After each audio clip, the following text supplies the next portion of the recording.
നാട്ടിലെ റോട്ടിക്ക് ഇപ്പോഴാണ് വീട്ടിലെത്താൻ സമയമായത് തോന്നി. മോളെ, ഞാൻ തുറന്നോളാം. കുടിച്ചിട്ടായിരിക്കും താന്തോന്നി വന്നത്. മോള് പോയി എൻ്റെ റൂമിൽ പോയി കിടന്നുറങ്ങിക്കോ. ഇതാര അമ്മയോ? ഇന്ന് നീ കുടിച്ചിട്ടുണ്ടോ അഴുക്ക ചേർക്കാൻ? അയ്യോ, തന്തയുടെ പേര് കളയാനുണ്ടായ ഒരു സാധനം. കുറച്ച് കുടിച്ചിട്ടുണ്ട്. കവലയിൽ എന്തായിരുന്നോടാ അടിപിടി? ഡെയിലി നിനക്ക് ഇത് തന്നെ പരിപാടി. നീ എന്നെ വലിയ താന്തോന്നിയാ? ഓ, സ്നേഹിച്ച പെണ്ണിനെ കിട്ടാത്തതിന്റെ ദണ്ണ സാറിന് ഇതുവരെ മാറിയില്ല. അരമണ്ടനല്ല, മുഴുമണ്ടൻ. നീ ഇപ്പോഴും മൂക്കൊലിപ്പിച്ചോണ്ട് കുടിച്ചോണ്ട് ഇങ്ങനെ ഇരിക്കുക. നിനക്ക് നല്ലൊരു നിന്റെ തന്നെ മുറപ്പെടനെ ഞങ്ങൾ വിവാഹം ചെയ്ത് തന്നില്ലേ? അവളെ പൊന്നു പോലെ നോക്കാനേലും എടാ താത്തോന് ചെറുക്ക, നീ മറക്കണ്ട. ദേ, നിന്നെ തേച്ചിട്ട് പോയ അവന്തിക നമ്മുടെ വീടിന്റെ ഓപ്പോസിറ്റാ താമസിക്കുന്നതെന്ന്. ദേ, 2 മാസം കഴിയുമ്പോൾ നോക്കിക്കോ, ഇമ്മിണി അവൾ അങ്ങോട്ടും ഇങ്ങോട്ടും ചേട്ടാ വിശേഷം ഉണ്ടിട്ടോ എന്ന് പറഞ്ഞ് എല്ലാവർക്കും ലഡ്ഡു കൊടുക്കുന്നതിന്റെ കൺമുന്നിൽ കാണും. ഓ, മോരമാക്രി പൊട്ടൻ. അവളുടെ മുന്നിൽ കൂടെ കുടിച്ച് കൂത്താടി താടിയും വളർത്ത് നടക്കുവാണ്. ഓ, ഒരു വിരക കാമുകൻ. കെട്ടിയ പെണ്ണിനെ നോക്കത്തുമില്ല, ആ കുടിയും നടപ്പും. മുറപ്പെണ്ണ് പോലും അവക്കെന്നെ കണ്ണെടുത്ത കണ്ടൂടാ. അവളെ എന്റെ തലയിൽ വെച്ച് എന്നിട്ട് ഇപ്പൊ അമ്മ എന്നെ ചീത്ത പറയുന്നു. ശബ്ദിച്ച് നീ പോകരുത്. തുണി മറച്ചിട്ടിട്ട് നാട്ടിൽ അടി ഉണ്ടാക്കാൻ നീ ആരടാ? ആട് തോമയോ? അങ്ങനെ ചെയ്യുന്ന നിന്നെ ഇവിടെ പൂവിട്ട് പൂജിക്കാം. ആ പാവം കുട്ടി സ്കൂളിൽ പോയി പണിയും കഴിഞ്ഞ് വന്ന് നിന്റെ കാര്യങ്ങളൊക്കെ നോക്കുമ്പോ നീ തെമ്മാടിത്തരം. നാണമില്ലാത്തവനെ, ഇപ്പോഴും കാമുകിനെ ഓർത്തോണ്ട് അങ്ങ് നടക്കുക. നാണം കെട്ടവൻ. എന്തൊരു വിഷമിച്ചാ നിൽക്കുന്നതെന്ന് നോക്കിക്കേ. മകനായി പോയി, അല്ലെങ്കിൽ വല്ല വിഷവും വെച്ച് കൊന്നാനെ. ഇരിക്കുന്ന ബോട്ടിലേ ഭദ്രമായിട്ട് റൂമിൽ കൊണ്ടുപോയിട്ട് കുടിക്കാൻ നോക്ക്.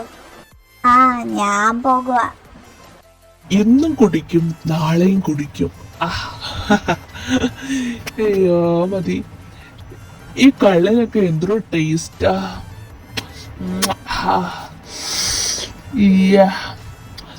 എന്താ ഒരു ഫീൽ. ഉറക്കം വരുന്നുണ്ട്. ഡല്ലല്ലോ ഡല്ലല്ലോ മൈ ട്രഡീഷൻ. ഓഹോ, വന്ന് കാവടി തുള്ളി ഉറങ്ങിയോ? എന്റെ തലവിധി. അപ്പനും മുഴുക്കുടിയൻ, കെട്ടിയവനും മുഴുക്കുടിയൻ. അന്നേ അച്ഛനോട് പറഞ്ഞതാ, ഈ മരമാക്രീനെ, ഈ മരത്തവളേനെ എന്റെ തല കെട്ടിവെക്കല്ലേ എന്ന്.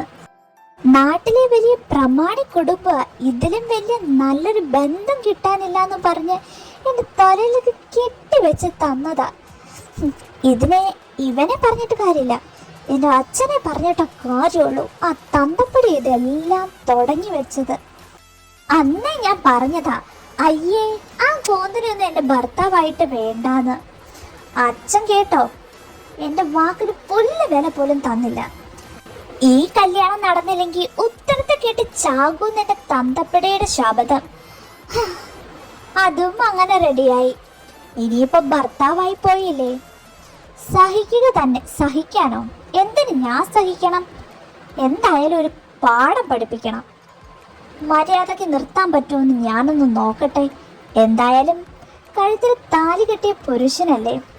പിന്നെ ദൈവം സഹായിച്ചോ, ഒരു പാവം പൊന്നു പോലത്തെ ഒരു അമ്മായിയമ്മ എന്ന് പറയാൻ പറ്റില്ല, അമ്മേനെയാണ് കിട്ടിയത്. അത് തന്നെ ദൈവത്തിന്റെ അനുഗ്രഹം. എൻ്റെ കൃഷ്ണ.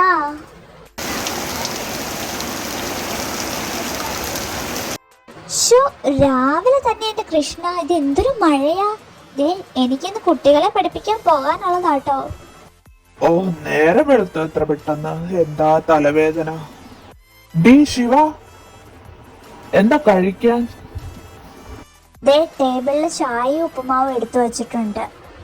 എന്താ ഉപ്പുമാവോ? എനിക്കെങ്ങാനും വേണ്ട. ഓഹോ, രാവിലെ തന്നെ മല്ലുപിടുത്തമാണോ? ആഹാ, ശരിയാക്കി തരാം. അതെ, കുറച്ച് സ്റ്റെപ്പ് നേരെ നടന്നാ മതി. നിങ്ങളുടെ കാമുകിയുടെ വീട്ടിലോട്ടേക്ക് ചെല്ലും. അവിടെ ചെന്നാലേ ചിക്കൻ, റൈസ്, ബിരിയാണി, അപ്പം, പൂരി, പൊറോട്ട, ഒരു വലിയ മെനു കാണും. ഒരു കുട്ടകോ എടുത്തോണ്ട് പൊക്കോ.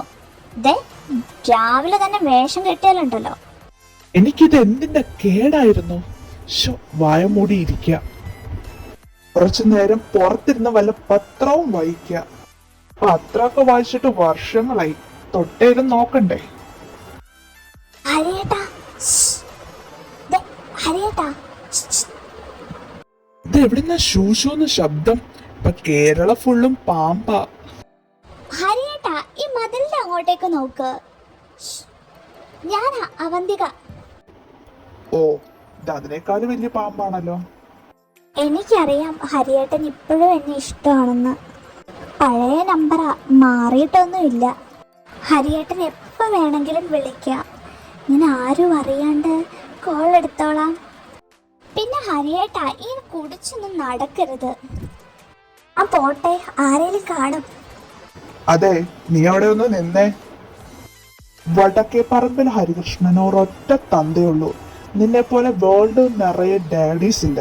പറയുന്ന കാര്യങ്ങളും വ്യക്തതയുണ്ട്. നീ തേച്ചിട്ട് പോയപ്പോ കുറച്ച് സങ്കടം ഉണ്ടായിരുന്നു എന്നുള്ളത് നേരാ.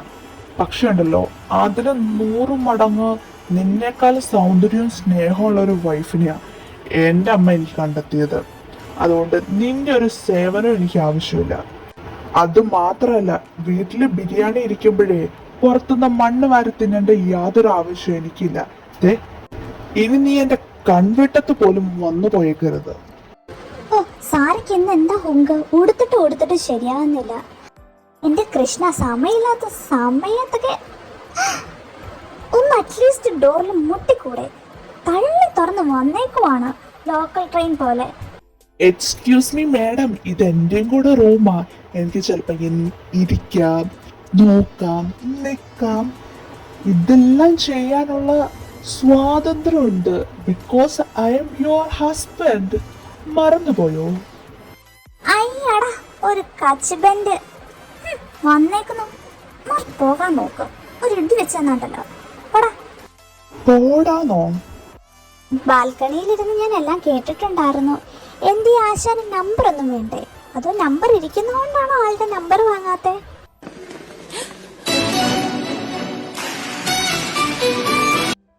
നിനക്ക് എന്താ ഞാൻ വാങ്ങാത്തേന്ന് അറിയില്ലേ? എന്റെ കണ്ണി നോക്ക്.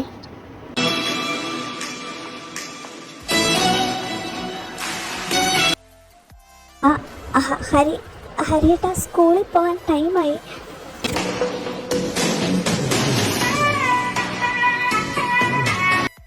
ശിവ, സോറി.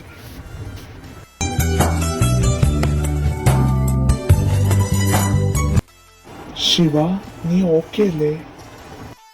നിങ്ങളൊരു കള്ളുകുടിയനാണെങ്കിലും തെമ്മാടിയാണെങ്കിലും നിങ്ങളുടെ അടുത്തല്ലാണ്ട് വേറെ ആരുടെ അടുത്താ ഞാൻ ഓക്കെ ആകുന്നേ? നിങ്ങളല്ല എൻ്റെ കള്ള കെട്ടിയോൻ. ഹരിയേട്ടാ, എനിക്ക് കിക്കിളി കൂടുന്നു. അതുമാത്രമല്ല, എന്നെ താഴെ കെട്ടിയത് ഈ കള്ള കെട്ടിയോനല്ലേ. അപ്പോൾ ഈ അവകാശിക്കല്ലേ എന്നെയും സ്വന്തം. ഹരി സ്വന്തമാക്കാൻ പോകുക.